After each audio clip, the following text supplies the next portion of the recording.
Olá, pessoal, bem-vindos ao quadro. A partir desta aula, nós vamos estudar as soluções. Mas antes de começar a estudar as soluções propriamente ditas, nós vamos aprender alguns conceitos que são muito importantes. O primeiro deles é o conceito de dispersão. Vocês já sabem que quando nós misturamos açúcar em água, que é formado um sistema homogêneo. Todo sistema homogêneo possui uma única fase, o que significa que nós não conseguimos visualizar as partículas de açúcar que estão dissolvidas na água. Diferente da mistura de água com açúcar, quando nós misturamos água e areia, nós formamos um sistema que é heterogêneo. O sistema heterogêneo é composto por duas ou mais fases e nós conseguimos visualizar essas duas fases. Neste exemplo, uma fase é composta por água e a outra fase é composta por areia, já que a areia não se dissolve na água. Aqui nós temos dois casos extremos. Um caso em que uma substância se dissolve totalmente na outra e um caso em que uma substância não se dissolve na outra substância. Porém, entre esses dois tipos de sistemas, nós temos um sistema que é intermediário. Vamos considerar um sistema com água barrenta. A água da enxurrada, por exemplo. Se essa água permanecer em repouso, nós veremos um novo sistema e neste novo sistema nós vamos visualizar três fases diferentes. O que tornou possível o surgimento dessas diferentes fases neste sistema foi a diferença de densidade entre as partículas. Partículas maiores geralmente são mais densas e, por isso, vão para o fundo do recipiente. Já as partículas menos densas ficam um pouco acima e partículas muito pequenas ainda ficam suspensas na água.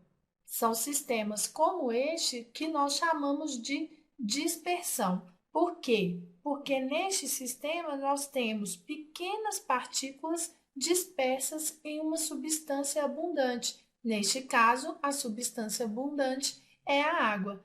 Na dispersão, nós temos uma substância que está disseminada em outra. Essa primeira substância que está disseminada nós chamamos de disperso e a segunda substância nós vamos chamar de dispersante. O dispersante está presente no sistema em maior quantidade. Nós podemos classificar as dispersões em três tipos diferentes, dependendo do tamanho das partículas que estão dispersas. As dispersões são chamadas de soluções verdadeiras quando as partículas dispersas têm entre 0 e 1 namômetro de diâmetro. Vamos lembrar que 1 namômetro equivale a 10 elevado a menos 9 metros, ou seja, são partículas muito pequenas. Não é possível visualizar essas partículas com nenhum tipo de aparelho, são realmente muito pequenas e a solução possui então uma única fase. As soluções verdadeiras é que serão o nosso objeto de estudo neste curso. São soluções verdadeiras, soluções homogêneas, como a mistura de água com açúcar, água com sal, entre outras que vocês já conhecem. Quando as partículas dispersas possuírem de 1 a 1000 namômetros de diâmetro, nós vamos classificar a dispersão como uma solução coloidal. No caso das soluções coloidais, utilizando um ultramicroscópio, é possível visualizar as partículas. A neblina é um bom exemplo de solução coloidal. E o último tipo de dispersão são as suspensões, que possuem partículas com tamanhos acima de 1000 namômetros.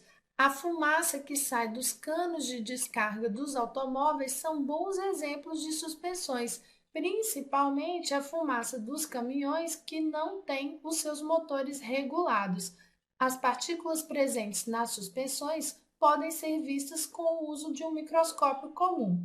Bom, pessoal, na próxima aula, então, nós começaremos a estudar as soluções. Não percam!